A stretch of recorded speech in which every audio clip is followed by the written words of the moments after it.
Naim Qassem, recentemente nomeado secretário-geral do Hezbollah pelo Conselho Shura em 29 de outubro, fez seu primeiro discurso oficial no novo cargo em 30 de outubro.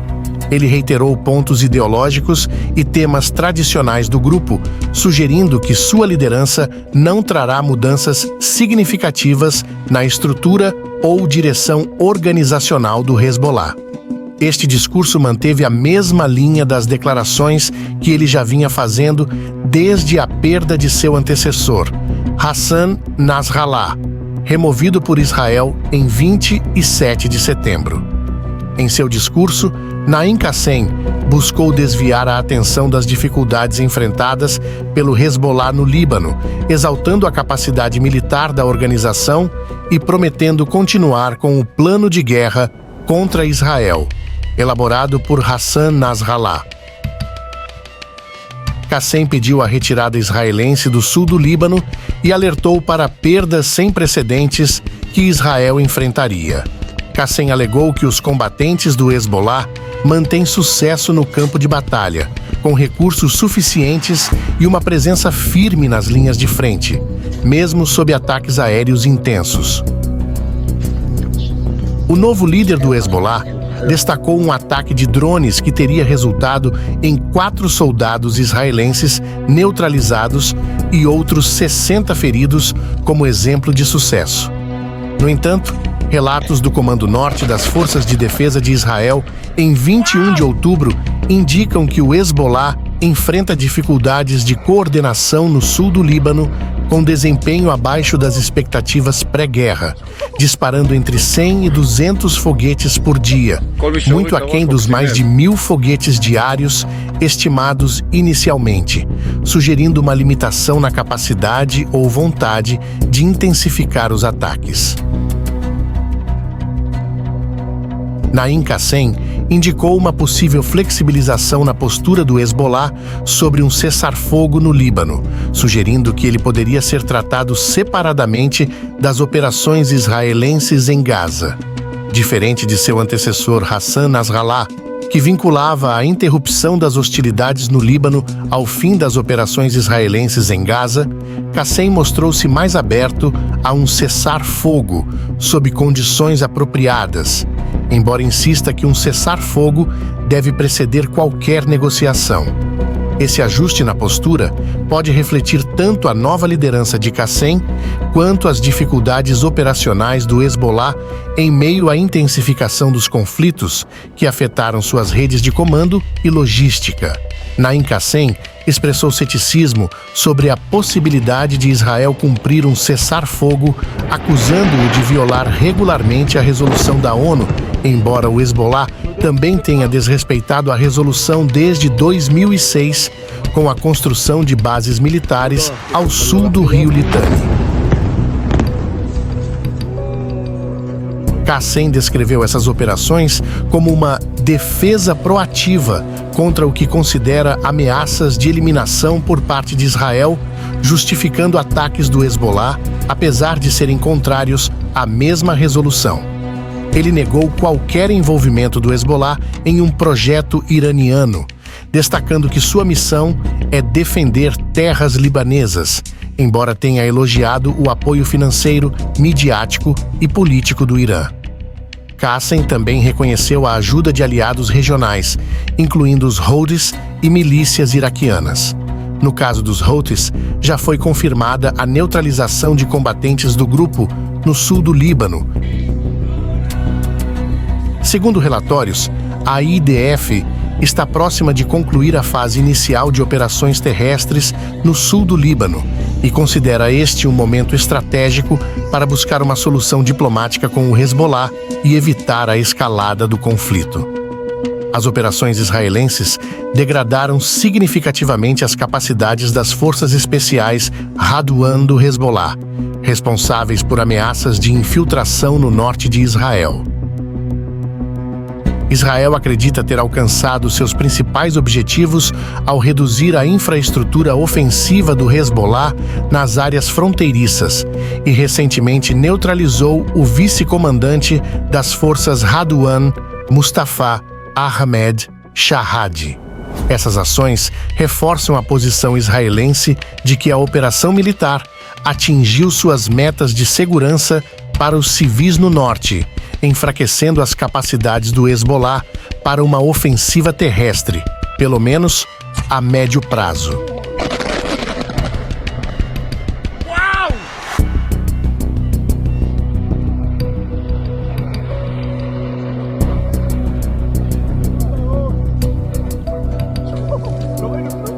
As FDI continuam avançando ao longo da fronteira libanesa para interromper a capacidade do Hezbollah de direcionar ataques de foguetes e morteiros no norte de Israel em 30 de outubro. As forças israelenses tomaram posições estratégicas em áreas como Qiam, que oferece uma vantagem elevada para operações de artilharia do Hezbollah. Israel também realizou operações ostensivas em várias aldeias fronteiriças, enquanto o ministro da Defesa, Yoav Gallant, afirmou que as operações da IDF destruíram cerca de 80% das capacidades de foguetes do Hezbollah.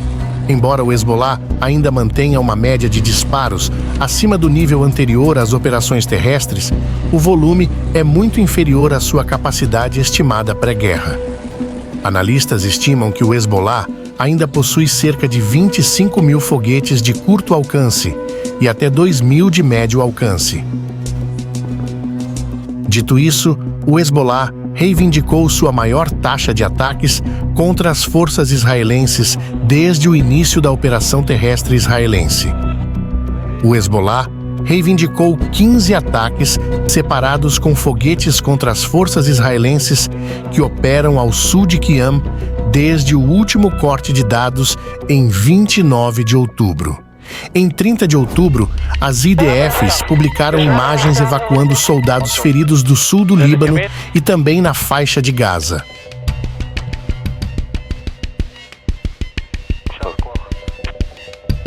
Segundo rumores não oficiais que circulam em grupos libaneses, Israel teve cerca de 600 soldados feridos em 30 dias de guerra no Líbano, número bem contrastante com os cerca de 1.600 feridos em um ano de guerra contra o Hamas na faixa de Gaza.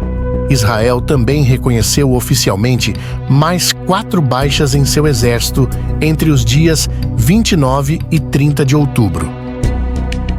As forças israelenses avançaram cerca de 4 quilômetros, representando o movimento mais profundo no Líbano desde o início das operações terrestres em outubro.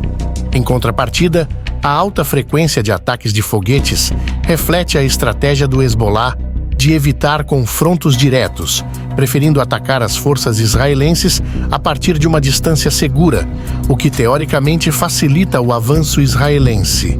Em 30 de outubro, forças israelenses realizaram operações intensas nas áreas próximas à fronteira com o Líbano. Perto de Al-Amra, tropas israelenses demoliram uma torre de observação do Hezbollah com evidências de tanques e escavadeiras operando na região. A 91ª Divisão da IDF também manteve operações em Hula e Kfar Kila, onde destruiu poços subterrâneos, encontrou armas, mísseis antiaéreos e mapas táticos. A 226ª Brigada de Paraquedistas eliminou combatentes do Hezbollah e apreendeu mais equipamentos de combate.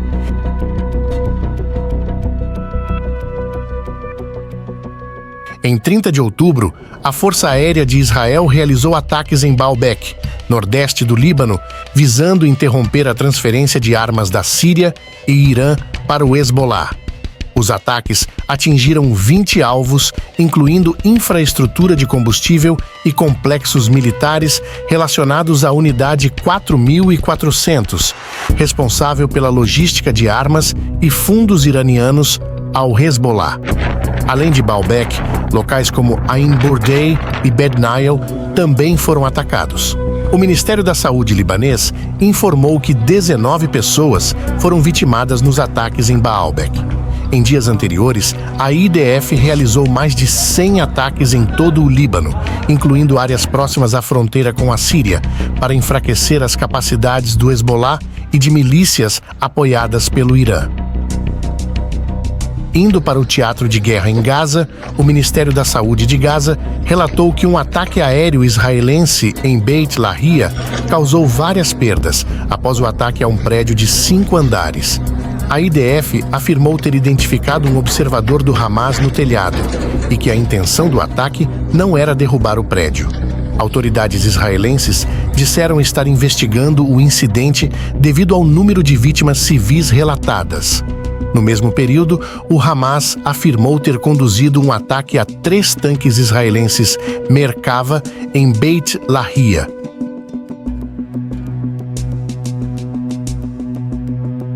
Esse foi mais um boletim de guerra e, na oportunidade, queremos mandar um salve especial para cada um de vocês que estão todos os dias fortalecendo nossa audiência. Muito obrigado! E se você sente no coração que pode fortalecer nosso trabalho, convidamos você a fazer parte do clube de membros aqui no YouTube. Sinceramente, você não terá muitos benefícios, mas por um valor simbólico, você vai financiar o nosso trabalho solo e será o patrocinador de matérias como essa que você acabou de assistir. Caso contrário, seu engajamento já é tudo. Então deixa aquele like gostoso, comenta e compartilha nossos vídeos, pois com a sua força vamos crescer e nos tornar um canal gigante no futuro. Vida longa a todos os aliados do Boletim de Guerra.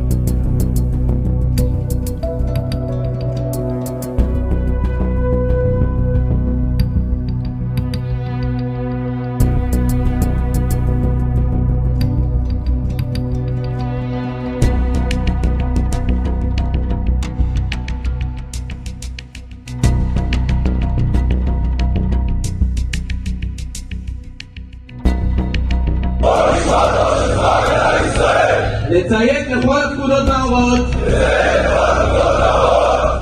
הניתנות על ידי המפקדים המוסמכים ולהקדיש את כל כוחותיי ואף להקריב את חיי להגנת המולדת וחירות ישראל. אני נשבע